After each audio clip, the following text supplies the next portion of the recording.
Hello guys, welcome back to my channel. അപ്പോൾ ഇന്ന് ഒരു സാറ്റർഡേ ഡിന്നർ വ്ലോഗാണ്. ഒന്നെങ്കിൽ ശനിയാഴ്ച അല്ലെങ്കിൽ ഞായറാഴ്ച ഉണ്ണിക്കൂട്ടം വന്ന് അമ്മയെ സ്പെഷ്യൽ എന്ന് പറഞ്ഞിട്ട് ഇങ്ങനെ പുറകിൽ നടക്കലാണ് ജോലി. അപ്പോൾ സാറ്റർഡേ ആയതുകൊണ്ട് ഞാൻ വിചാരിച്ചു എന്തായാലും ഹസ്ബൻഡും വരും. അപ്പം സൺഡേ പിന്നെ പിള്ളേർക്ക് പോകുന്നു വേണ്ടല്ലോ. അപ്പം അതുകൊണ്ട് സാറ്റർഡേ എന്തെങ്കിലും ഒരു സ്പെഷ്യൽ. കാരണം സാധാരണ സൺഡേ ആണ് സ്പെഷ്യൽ ഉണ്ടാക്കുന്നത് വൈകിട്ട്.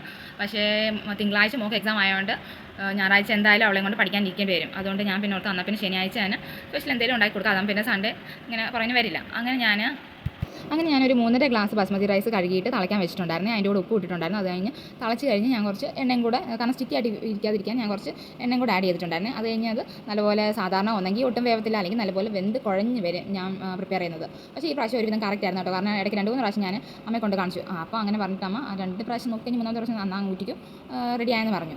അത് കഴിഞ്ഞ് നമ്മുടെ വെജിറ്റബിൾസ് എല്ലാം ഞാൻ എടുത്ത് വെച്ചിട്ടുണ്ടായിരുന്നു കട്ട് ചെയ്യാൻ. അത് തിളയ്ക്കുന്ന ആ ടൈമിൽ ഞാൻ വെജിറ്റബിൾസ് എല്ലാം എടുത്ത് മാറ്റി വെച്ചു. സവാള ഉണ്ടായിരുന്നു, ബീൻസ് ഉണ്ടായിരുന്നു, ക്യാരറ്റ് ഉണ്ടായിരുന്നു, പിന്നെ ഒരു കളർഫുൾ ആയിക്കോട്ടെ എന്ന് വിചാരിച്ചിട്ട് ഞാൻ കുറച്ച് കോർണൂഡ് എടുത്തിട്ടുണ്ടായിരുന്നേ. അങ്ങനെ കട്ട് ചെയ്തിട്ടും തീരുന്നില്ലായിരുന്നു. അങ്ങനെ ഞാൻ ഹസ്ബൻഡിനെ വിളിച്ച് വരുത്തി.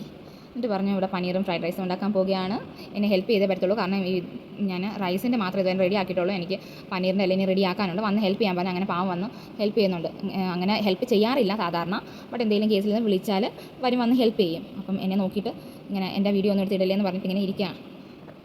അപ്പോൾ പുള്ളിക്കാരൻ അവിടെ പനീറിനുള്ളത് കട്ട് ചെയ്തുകൊണ്ടിരിക്കുന്ന സമയത്ത് ഞാനിവിടെ വന്ന് ബാക്കിയുള്ള സംഭവങ്ങളെല്ലാം റൈസിനുള്ളത് വട്ടാന്ന് ഓർത്തിട്ട് കുറച്ച് എണ്ണ, സവാള, ഇഞ്ചി വെളുത്തുള്ളി പേസ്റ്റ്, പിന്നെ അത് ഒന്ന് ജസ്റ്റ് ഒന്ന് അതിൻ്റെ ആ ഒരു പച്ചമണം മാറുന്നവരെ ഒന്ന് ജസ്റ്റ് ഒന്ന് ഇത് ചെയ്തു.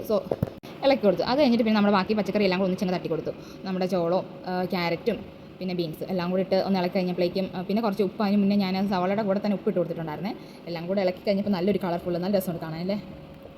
അങ്ങനെ ഇടയ്ക്കിടയ്ക്ക് ഇങ്ങനെ ഇളക്കി കൊടുത്തോണ്ടിരുന്നേ. കാരണം ആ ചോളം വേവാൻ കുറച്ച് സമയം വേണം.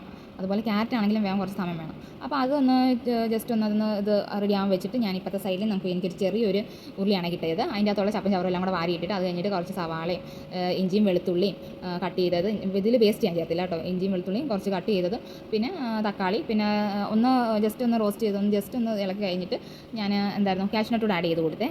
അപ്പോൾ അത് ഞാൻ അവിടെ നിന്ന് വേവുക. അപ്പോൾ ഇവിടെ നമുക്ക് റൈസിനുള്ളത് ബാക്കിയുള്ള മസാലാസും സോയ സോസൊക്കെ ഒഴിച്ച് കൊടുക്കാവേ. ഞാനിതിൽ ഇട്ടെന്ന് വെച്ചാൽ ഈ റൈസിനുള്ള വെജിറ്റബിൾസിൻ്റെ കൂടെ ഇട്ടത് കുരുമുളക് പൊടി ആഡ് ചെയ്തിട്ടുണ്ടായിരുന്നു. പിന്നെ ഹിങ് പൗഡർ എന്താണെന്ന് അറിയാമോ? ഹിങ് പൗഡർ നമ്മുടെ കായ്പ്പൊടി, സോയാ സോസ്, വിനീഗർ, പിന്നെ ആവശ്യത്തിനുള്ള ഉപ്പ് കുറച്ച് കുറവായിരുന്നു. ചോളം കഴിച്ചാൽ ഉപ്പ് കുറച്ച് കുറവായിരുന്നു.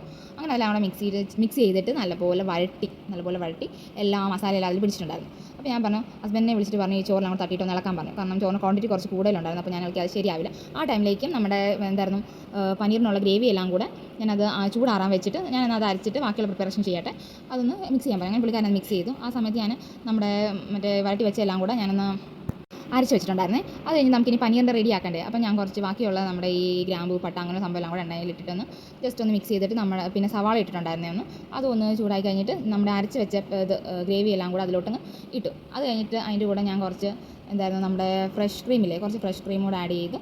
അത് കഴിഞ്ഞിട്ട് അതൊന്ന് തിളച്ച് കഴിഞ്ഞിട്ടാണ് ഞാൻ പിന്നെ പനീർ ഇട്ടത്. പിന്നെ ആവശ്യത്തിനുള്ള വെള്ളം ഒഴിക്കാൻ മറക്കല്ലേ.